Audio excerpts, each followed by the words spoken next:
Basically, the first modification I made to my Mahindra was to fit a catch can. Now, the only people who reckon you don't need catch cans are people who are somehow sponsored by the new car industry, okay?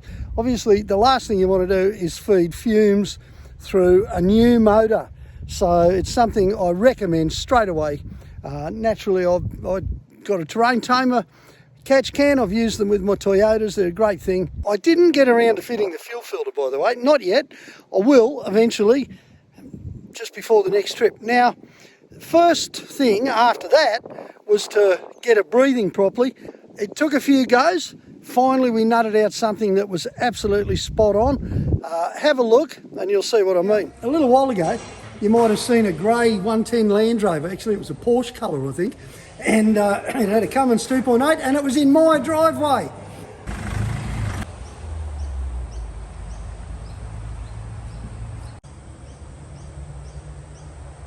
It's been built from the ground up, from a rolling chassis. It's got a custom air conditioning system in it and a Cummins R2.8.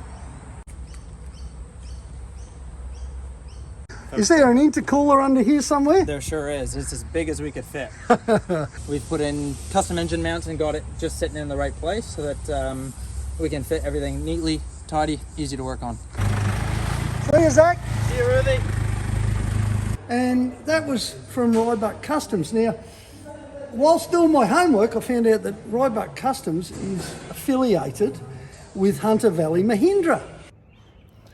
4 AM is the shop front, I guess you'd call it, company for Ben Robinson's four-wheel drive industries, which have been the Land Rover specialists, aftermarket products, gearbox suppliers, all the rest of it, for many, many years in Australia, the #1 company. It also turns out that Ben is one of the most experienced Mahindra men in the country too. He's been doing fleet sales and equipping fleet vehicles and, you know, fixing them and all sorts of other things, as well as testing the new Mahindras for Mahindra in India when they come to Australia. So who else better to work with? You might remember Ben. He came into my yard in a very flash Land Rover not that long ago. Wow, what a beast that was. Ooh, we're starting to make connections. Now, when you start playing with something that no one else has played with, you need to find some advice, don't you?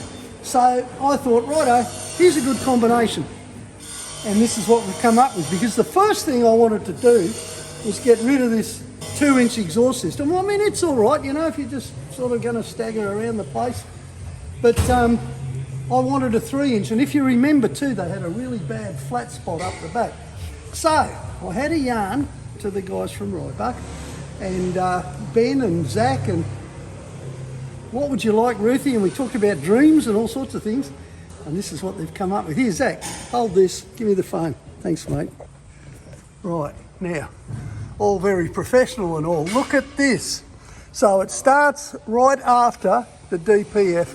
There's a great big bit of anti-vibration tube there, straight into 3-inch.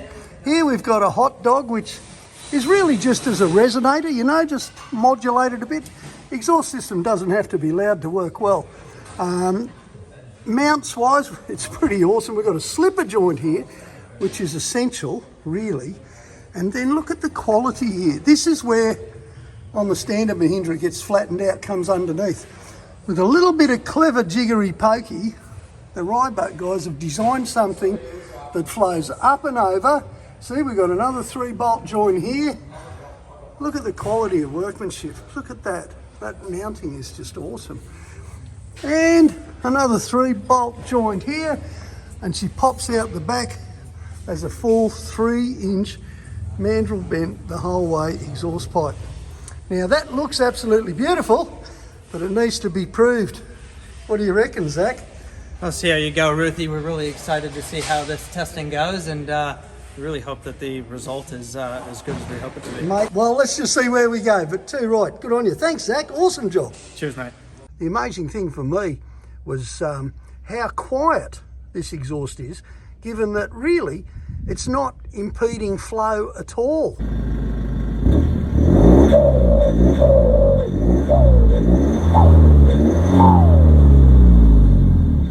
got just enough note so you can hear it, hear a little bit of turbo whistle, but you're not getting that drone that sends you through the roof.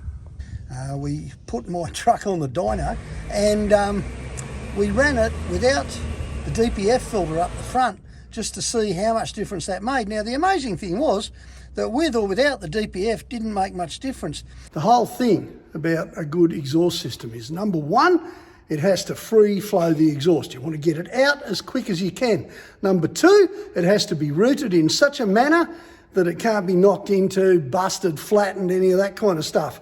And number three, it has to be mounted so that it can move around in that circumstance, but not very much, and stay there for the life of the pipe. So if you use stainless pipe, you need to be really good with the mountings. This system that I've got, A1 on all of those. Took a little while, but we got it perfect. And then as you can see, I've got a snorkel on there, but it's not quite right yet.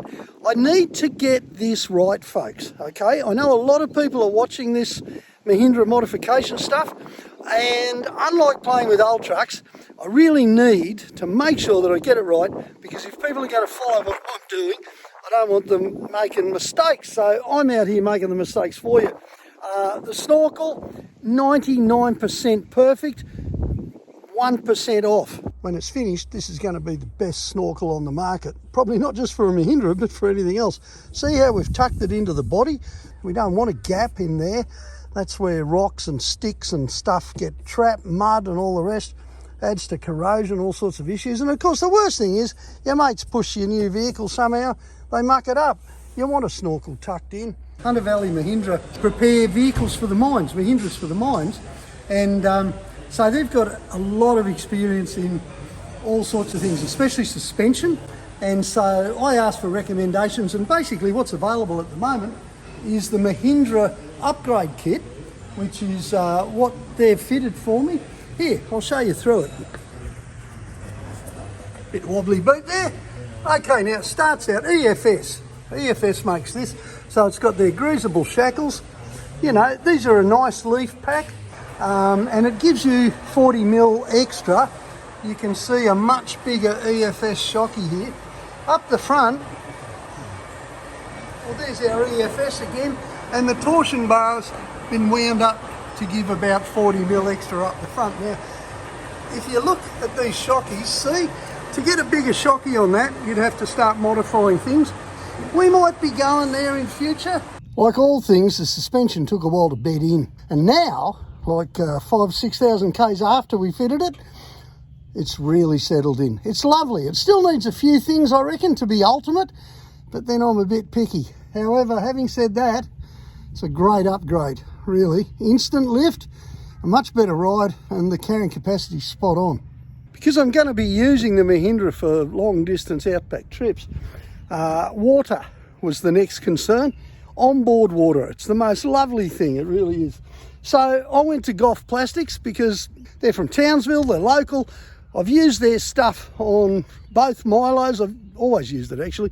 They make a lot of stuff for the cockies, you know. You quite often see their plastic tubs sitting out in paddocks for decades, copping the sun and the wind and the cows. It's really good stuff. It's the best you can get anywhere in the world, actually, Goff Plastics. So this is the water filler, and you can see on the side here, I've marked down a few details. I always do that. You've got to test a tank. I needed to know it'd take 80 litres. It takes me roughly 4 minutes to fill it with someone else's hose, and 25 minutes to empty it using the little tap on the back here, gravity feed. That just means you can roughly figure, you know, 1 litre equals 20 seconds, 3 litres equals a minute. Gives you a rough idea of how many times you can wash your hands, have a shower, do whatever else when you're in the bush. And tougher boxes, because it's a tray back, even though I intend having a canopy on it eventually, I had to have somewhere to store the ropes, the tools, the bits and pieces that you need to carry. And look, you know, honestly, Goff Plastics once again, perfect. The water tank sits underneath the tray, which required a little bit of remounting of the fuel inlet and of course a water inlet. And that, along with the tougher boxes, We've kept patterns of everything we've made here. Zach's a clever bloke. He's also a fully qualified automotive engineer and an excellent fabricator. And he's going to be teaching me how to TIG weld soon, although he doesn't know that yet. Well, there's been a lot of work go into development of these improvements for the Mahindra, for my Mahindra. At the end of the day, we want them to be available for everyone. And that means I need to know that they're perfect. Well, we're nearly there with a whole lot of this stuff. I tell you what, the Mahindra's a great truck as it stands, but like all good things, you can make it even better, especially purpose built. The Mahindra's not exactly my first rodeo, you know what I'm saying? But it's vital to me to get it right. Not just because you're watching, but also because at the end of the day, I want to take the handbrake bush in comfort and I want to bring it back.